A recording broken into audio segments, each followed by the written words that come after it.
कि car, farming और commercial vehicle के सेगमेंट पर राज करने वाली यह कंपनी कैसे टू व्हीलर मार्केट में बुरी तरह से पिट गई और क्यों मोस्ट ट्रस्टेड कंपनी होने के बावजूद भी महिंद्रा के बाइक्स लोगों को पसंद नहीं आए। आज के इस वीडियो में हम इन्हीं सभी बातों की स्टडी करेंगे। साथ ही हम यह भी जानेंगे कि कैसे अब महिंद्रा जावा, येज़दी और बीएसए जैसे ब्रांड्स के साथ मिलकर दोबारा से बाउंस बैक कर रही है।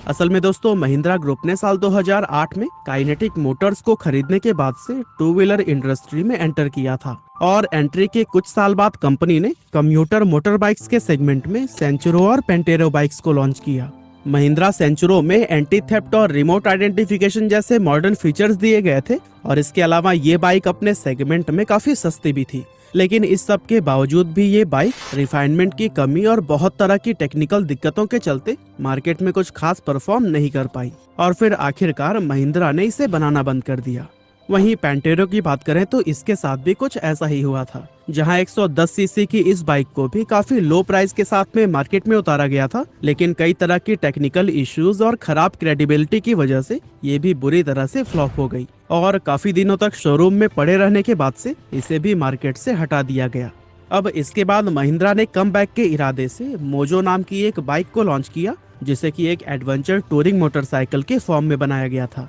ये उस time dual channel exhaust system वाली पहली मेड इन इंडिया बाइक थी, लेकिन इस बाइक का लुक थोड़ा अजीब था जो कि लोगों को समझ नहीं आया और साथ ही उस टाइम इसके सबसे बड़े कॉम्पिटिटर डोमिनर और हिमालयन जैसे बाइक्स थे, जिन्हें देश में ऑलरेडी काफी पसंद किया जाता था और इनके साथ किसी नई बाइक को कॉम्पिटिट करना हद से ज्यादा मुश्किल था। इस सब के अलावा कई जगहों पर सर्विस सेंटर्स की कमी होने की वजह से राइडर्स इसे लंबी जर्नी के लिए कंफर्टेबल नहीं मानते थे और इन्हीं सभी प्रॉब्लम्स के चलते इस बाइक को भी बुरी तरह से फेलियर का सामना करना पड़ा। हालांकि महिंद्रा ने इसके बाद भी हार नहीं मानी और कई सारे बाइक्स लॉन्च की, लेकिन हर बार कंपनी को इस बिजनेस में लॉस ही देखने को मिला। असल में महिंद्रा के इस फेलियर के पीछे कोई एक नहीं बल्कि कई सारे अहम रीजंस थे, जिनमें सबसे पहली वजह इन बाइक्स के टेक्निकल फॉल्ट थे, जिसे कि महिंद्रा कंपनी समय के साथ भी पूरी तरह से सॉल्व नहीं कर पाई। साथ ही खराब मार्केटिंग और एडवर्टाइजमेंट ने भी महिंद्रा टू व्हीलर की सेल्स को बढ़ाने में भी बिल्कुल मदद नहीं की।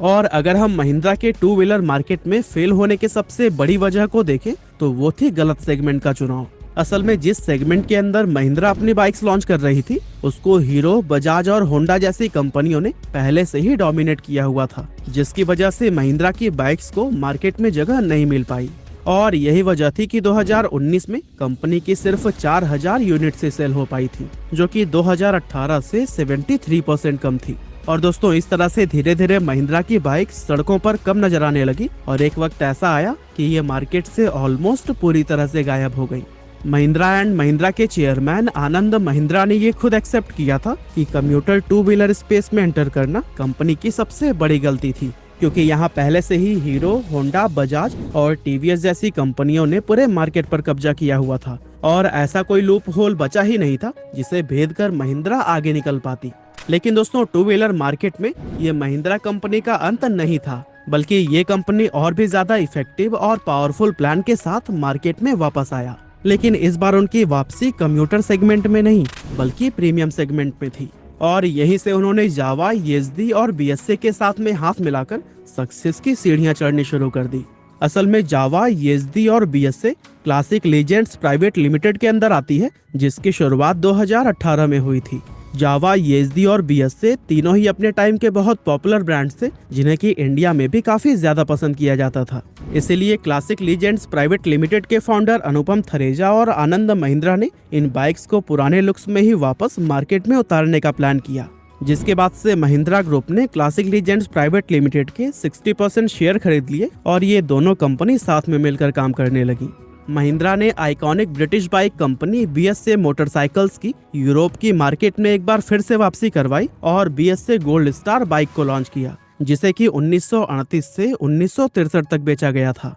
बीएसए गोल्ड स्टार एक रेट्रो मोटरसाइकिल है जो कि royal Enfield 650 twins, continental GT 650 और इंटरसेप्टर 650 को टक्कर देती है। इसके बाद से महिंद्रा ने दशकों पहले भारतीय सड़कों से लगभग गायब हो चुकी लेजेंडरी मोटरसाइकिल जावा को दोबारा से लॉन्च किया, जिसे कि विंटेज बाइक लवर्स ने काफी सराहा और इस बाइक ने रॉयल एनफील्ड को भी जबरदस्त टक्कर दी है। वहीं कुछ हद तक ये ब्रिटिश मोटरसाइकिल कंपनी यूएम की मार्केट को भी कैप्चर कर चुकी है, क्योंकि देखा जाए तो यूएम मोटरसाइकिल्स की कीमत तो काफी ज्यादा होती है, लेकिन फीचर्स के मामले में यहाँ पर कुछ खास देखने को नहीं मिलता है और इसी वजह से लोग अब तेजी से जावा की तरफ अट्रैक्ट हो रहे हैं। असल में 1961 में जावा ने अपनी पहली बाइक जावा 250 टाइप 353 उतारी थी, जो कि इंडिया में काफी पॉपुलर हुई थी। इसके बाद इस कंपनी ने इंडियन मार्केट में जावा 50 और जावा 50 टाइप 555 जैसे मॉडल्स भी लॉन्च किए, जो कि भारत के छोटे शहरों व गांव कस्बों में बहुत ज्यादा पसंद किए गए। और फिर जावा ने येज़दी जेट 60 नाम की एक बाइक लॉन्च की, जिसने की पॉपुलैरिटी और सेल्स के मामले में पिछले सारे रिकॉर्ड्स तोड़ दिए। 1981 में रिलीज हुई फारूक शेख की फिल्म चश्मे बद्दूर से येज़दी बाइक को एक नया नाम काली घोड़ी भी मिला और फिर पूरे भारत में ये इसी नाम से ही पहचाने जाने लगी। उस दौर में रॉयल एनफील्ड और राजदूत जैसी बाइक्स भी येज़दी के आगे बेदम साबित हो रही थी और उस वक्त बाइक्स की दुनिया में एक कहावत काफी मशहूर हुई कि Rajdoot for weak guy, bullet for macho man and Yezdi for every man. Yezdi की आखिरी बाइक 1996 में लॉन्च हुई थी और उस टाइम तक मार्केट में बहुत ज्यादा चेंजेस आ चुके थे। दरअसल अब इंडियन मार्केट में अच्छा माइलेज देने वाली बाइक्स की कोई कमी नहीं थी। वहीं येज़दी की बाइक बहुत ही ज्यादा पोल्यूशन फैला रही थी, जिसके चलते कई देशों ने अपने यहाँ इस कंपनी की बाइक्स को बैन कर बहुत ही ज्यादा पोल्यूशन फैला रही थी जिसके चलते कई देशों ने अपने यहाँ इस कंपनी की बाइक्स को बैन कर दिया था। और इन्हीं दो रीजंस के चलते ही इस कंपनी को भारत से अपना कामकाज समेटना पड़ गया। लेकिन 26 साल के बाद से महिंद्रा और क्लासिक लेजेंड्स ने येज़दी के 3 नए model Yezdi roadster, Yezdi scrambler और येज़दी एडवेंचर को लॉन्च किया है, जिनमें की नए इंजन का इस्तेमाल किया गया है। साथ ही ये पहले से कहीं ज्यादा फ्यूल एफिशिएंट भी है। अब दोस्तों विंटेज बाइक्स को उसी पुराने लुक में ही लोग काफी ज्यादा पसंद कर रहे हैं और हर रोज इन ब्रांड्स की हजारों बाइक सेल हो रही हैं। इस तरह महिंद्रा ने एक बहुत ही स्मार्ट तरीके से जावा, येज़दी और बीएसए के साथ टू व्हीलर इंडस्ट्री में दोबारा से वापसी की है और जिस तरह की शुरुआत इसको मिली है उसे देखकर तो यही लगता है कि महिंद्रा आप पीछे मुड़कर देखने नहीं वाली। बाकी आज की हमारी इस वीडियो में बस इतना ही था।